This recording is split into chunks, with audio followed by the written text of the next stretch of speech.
Sometimes you just gotta make them bite.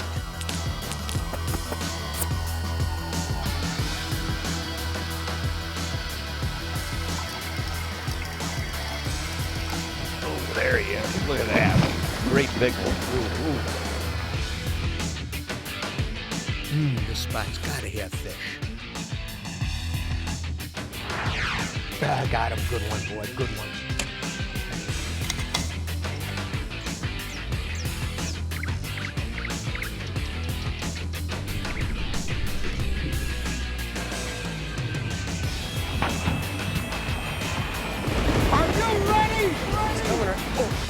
There we go.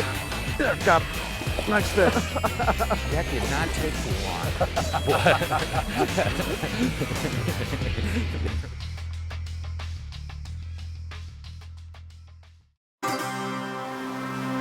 They say if you don't like the weather, stick around. It's bound to change. In fishing, changing weather can be either a blessing or a curse, depending on the situation and how you adapt to it. Most anglers would associate the passage of a cold front as being a bad thing. Got him. With stable weather, fish like bass often chase and charge fast-moving lures like crankbaits and spinnerbaits. Ooh, this is one of our favorite times to catch big fish like this. And most anglers would agree that fishing is good. Yet, after a bad cold front rolls through, bass tend to reduce their feeding activity, tucking down into pockets and corners, and laying low until the effects of the cold front moderate. Alas, the general consensus is that fishing is now bad. Better one now. If you don't change your tactics to adjust to the prevailing conditions. Big one out. Today, on The Edge, we examine how cold fronts and changing weather affect the ways fish like bass position and move at different times of the year. Then we go fishing for Great Lake salmon and learn that offshore winds can trigger cold water upwellings that draw bait fish and salmon shallower and closer to shore, right where you want them. There he is. It's all part of the natural wonder that we call weather, and learning to deal with it correctly determines whether or not you're likely to catch fish. Wow. Wow. Look at the power in that fish. Just it is unbelievable how powerful these fish are.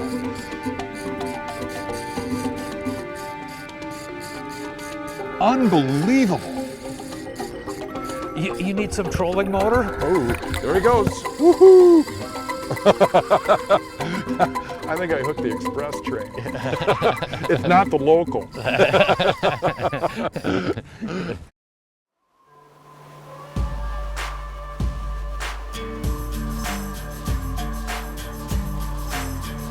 In fishing, the one constant you can be sure of is that things will change. Yesterday was a beautiful spring day. It was warm, quiet and still. The sun was out, and we whacked the smallies on quick-moving, horizontal crank and twitch baits, like clacking cranks and flat wraps. These were staging and spawning fish up on a shallow rock flat. In the afternoon, a bad front blew in, and the bite slowed. Now it really stopped. This morning, it's cold. Really cold. The wind is blowing and chilly, and it didn't take long to realize the bite really changed. A big portion of our fishing is done up north, and the weather patterns change so fast up in the northern regions. Rarely, and I don't care if it's spring, summer, or fall, the open water season, you have a weather pattern that lasts for 3 or 4 or 5 days in a row. It rarely happens. Further south you go, you can get weeks of stable weather. It doesn't happen up north. So you're constantly adjusting to these changing local weather and water conditions, and in turn, the mood of the fish is constantly changing. 62, actually the temperature's down about almost 5 degrees from last night. Just dragging it along. Up there. You could just feel it touch a rock. Leave it sit there, shake it a little bit. Oh, there it is, right there. It feels like a pike. What is she? Felt good. No, it's a deep smallmouth, deep one, Ron, but smaller fish. That fish deeper than his fish was much deeper than we've been getting them. Yeah, I was kind of surprised.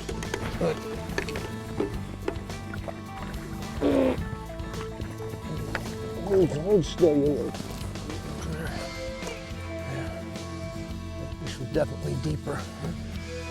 Nice looker. That fish was down like a solid, almost under the boat. That's 9 feet here. 8, 9 feet, yeah. 8, 9 feet. You're off the lip here, Al. A lot of these fish are just coming off the spawn. It's a really touchy bite. Really, really touchy bite. We seen that last night while we were doing a little bit of power fishing. For a little while, we were out a couple hours to feel out what the bite was like. You know, and you're quickly seeing tons of empty beds. You know, so the smallmouth are just coming off it. And they can be really weird when they're like this. Some of these deeper fish, you know, they look pretty clean. The shallower fish like this, oh, that's a good one. You know, this is a good one here, Ron. You know, the water temperature has dropped, Al. Look at It that. dropped from 66 to 62. I don't know what that's from last night. Yeah, see, these fish are kind of cleaner fish here. Oh, just look at that little tub. Whoa, she just threw something across, it looked like. Yeah, some of them, you'll see some of them are pretty beat up. This fish is not. Look, she's starting to eat again. I just got back from Florida about a week ago, and he's already got me out in weather like this. My blood isn't even used to this. Got her again? Yeah, I got him again. Boy. Throughout a season, smallmouth bass react to cold fronts differently. In the spring, like we're fishing today, the weather can be volatile, and so can the fish. These fish will be up on the flat, then zip down off of a sharp break. They sometimes suspend, then move back up on the flat again, all within a 24-hour period, depending on the local weather. This time of year, smallmouth recoup from the cold front effects fast. In other words, you gotta roll with the punches to stay on the fish. In summer, cold fronts have a different effect on smallers. A 4-degree water temperature drop in midsummer can really slow down the bite, and it takes longer for the fish to recover.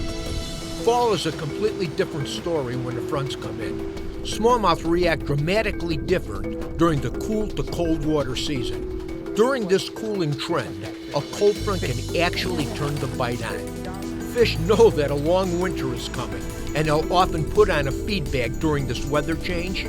Being able to adjust to cold fronts throughout the season is a big part of getting bit consistently. Oh! Is it? That's what you're looking for. That matter, Al, bring a net here. I got light line on. Oh, yeah, she is a whopper. Nice fish, right? Oh, look at her, there's another one down there with her. Oh, man, that's a big gal there. That's a big gal there. Can you bring her to me, old timer? Yeah, I got it. There you go. There you go. Now what I'm doing is, these fish are not aggressive. I mean, they are ultra nothing ball. This fish isn't that beat up. I don't know. She's back fin is a little worked. But boy, did she lay out there a long time. Another little guy. I'm going to kind of go back through your honey hole, Ronald. I'm going to drag deep, Al. How we approach structure with a slow-moving presentation is important. I generally work from deep to shallow. In this case, I'll make one pass keeping the boat in 10 feet of water, casting up to like 6 or 7 foot. I'll slowly crawl my bait back to the boat. Ron a lot of times drags his lure directly behind the boat, covering water anywhere from, say, 8 to 10 foot. Once we finish a pass at the 10-foot depth, I'll move the boat up to 6 or 7 foot of water and return the same run, casting up to as shallow as 3 or 4 foot of water, while Ron will continue to drag his bait in 6 to 7 foot. Straining the water column like this is a good way to turn negative fish into biters while fishing fairly aggressive. Hey, you want to fish slow, but you want to do it as fast as possible. Proper lure selection, boat control, casting angles, and some patience can pay big dividends when fish are off. You know, I'm really whaling him on Trigger X tube. I'm doing quite good on it, but he is catching bigger fish behind me dragging, although that's a pretty nice fish by anybody's standards. You had a severe weather change the way we had, a bad front, take the peak of the smallmouth just coming off the beds. You know, they're all just coming off. You got what could be termed, in some cases, a tough bite. But we're doing quite good by changing up completely and fishing so slow. These fish are actually picking those baits up off the bottom. And there's really certain baits you can dead stick with that are a little bit better than others. Today we're using the best tough bite baits I know of. Number one is a 4-inch Trigger X tube rigged on a VMC Dominator Half Moon jig head. Head weight is vitally important in these conditions. Today we're using a 1/16 to a 3/32 ounce head. These light heads have a slow drop speed that forces you to fish slow. Another great dead sticking bait is a 5-inch Trigger X Flutterworm Texas rig with no weight or rigged on a really light jig head. The real key to these baits is the slow drop speed and literally letting them sit on the bottom around the best long enough to coax a bite. Oh, big fish, Ron, big fish. That's a gooder one.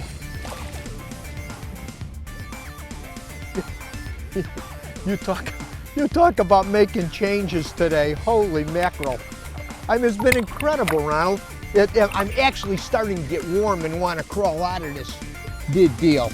Yeah, you know, we're standing at the dock getting ready to come out this morning. We waited about 2 hours. You know, what are we going to do? It's cold, it's rainy, it's windy. You know, we spent a little bit of time thinking, are they still going to be on a jerkbaits like they were yesterday, but we knew we were going to deal with a negative, so we made some adjustments. Naturally, we had soft baits with us, and a dead stick and Trigger X was the answer for today. But the thing that I really want to encourage you to do is keep an open mind. Understand that weather patterns, local weather and water conditions like rising water, lowering water, wind, lack of wind, local weather and water conditions have a huge impact on the fish. What they do, the mood of the fish. Take the time to understand your body of water. Understand that fish sometimes are negative, sometimes they're neutral, sometimes they're positive, and that determines the kind of lures you have to use and the way you fish them. And no matter what the weather conditions are, you can generally put some fish in a boat. In spite of horrendous changes today, we really had a good day.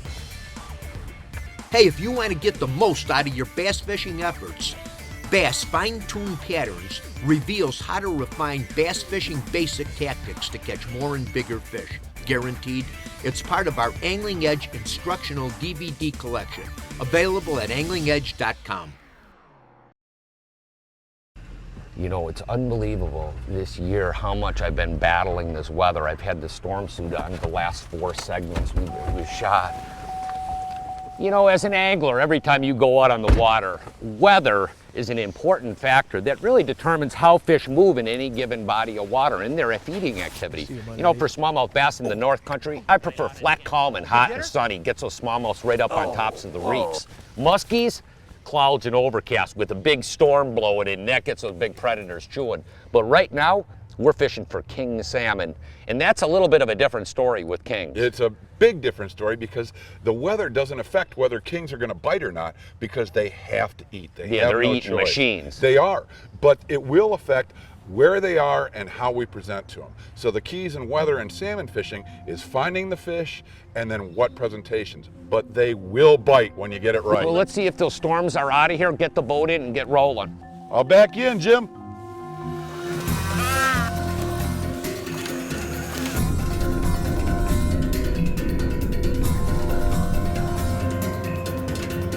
Oh, that boy's got one on the back.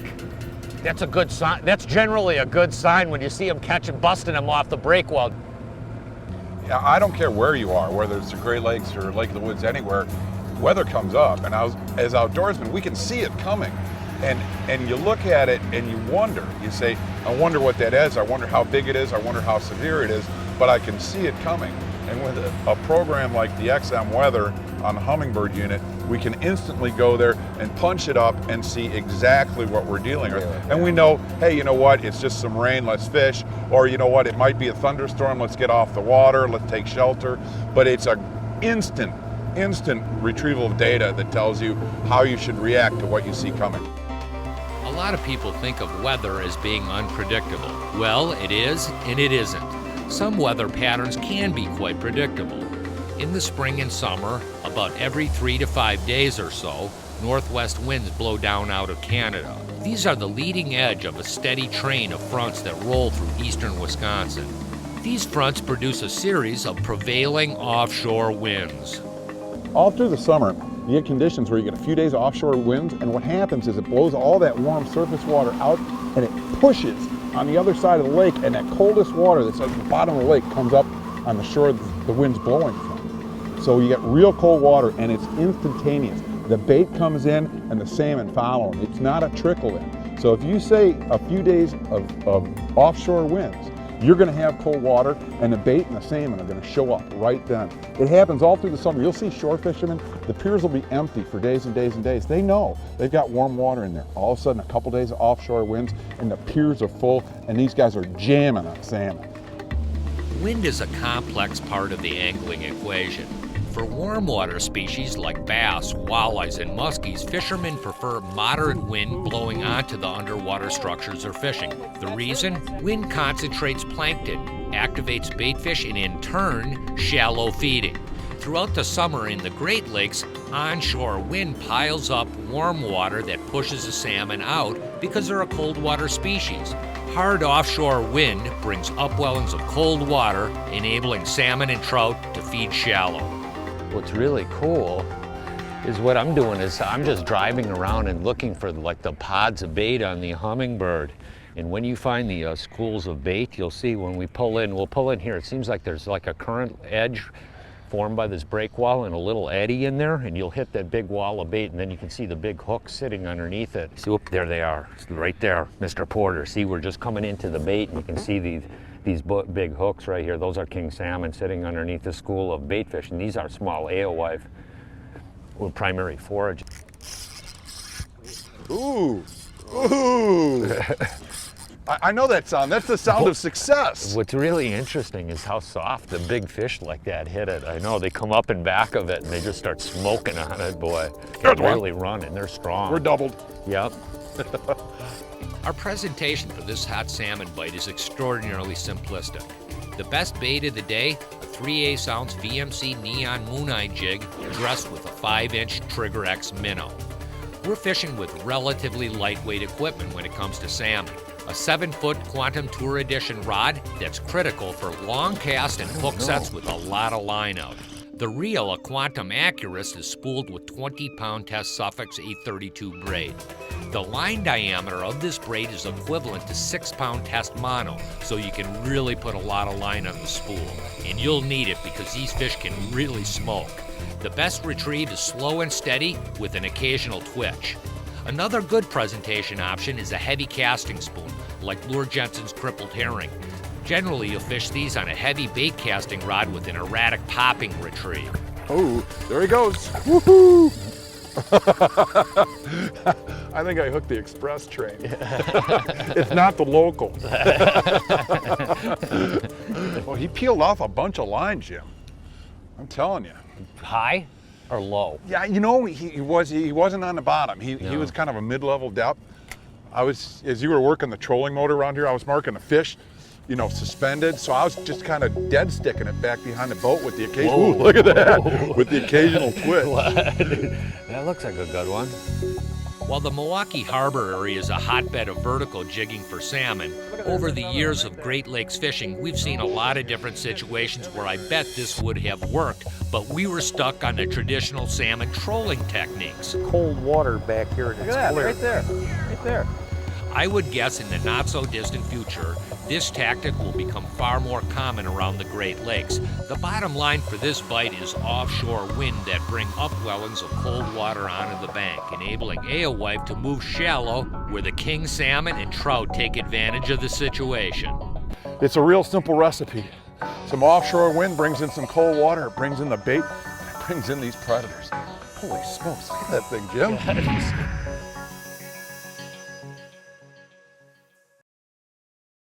Hey, I got a question for you. When it comes to the things of God, spiritual things, let's say like the Bible, why do you believe what you believe? Hey, when I was in my mid-30s, I was asked that question, and I thought about it, seriously thought about it, for a number of years. I couldn't get it out of my head. At that point in my life, I was starting a new family, I had a new business going, it was successful, I was starting to make money, I was fishing all over the world, having a great time. Things were going really well. But in the back of my mind, I would constantly think about that question. Why do you believe what you believe when it comes to the things of God? And I started to bump into people from all different walks of life. People, many people that I had a lot of respect for, very successful in what they did. And they would openly share their faith. They would talk about their relationship with God. They would pray over meals or refer to answered prayer, and it really touched me, it moved me. Then a couple years later, when I was 37 years old, a Thursday night at 9:15 exactly, I did what the Bible did, or Bible said, when it talked about praying the sinner's prayer. And my life changed forever. And I'll tell you, it's been a real ride since then. I'm never going back again. I don't want to go back to what was happening when I was 37 years old. Life today has true meaning. I want to close today's show asking you that question. Why do you believe what you believe when it comes to the things of God? And have you given it serious thought? Hey, from all of us here at The Edge, you have a good, safe fishing season. We'll see you in the water.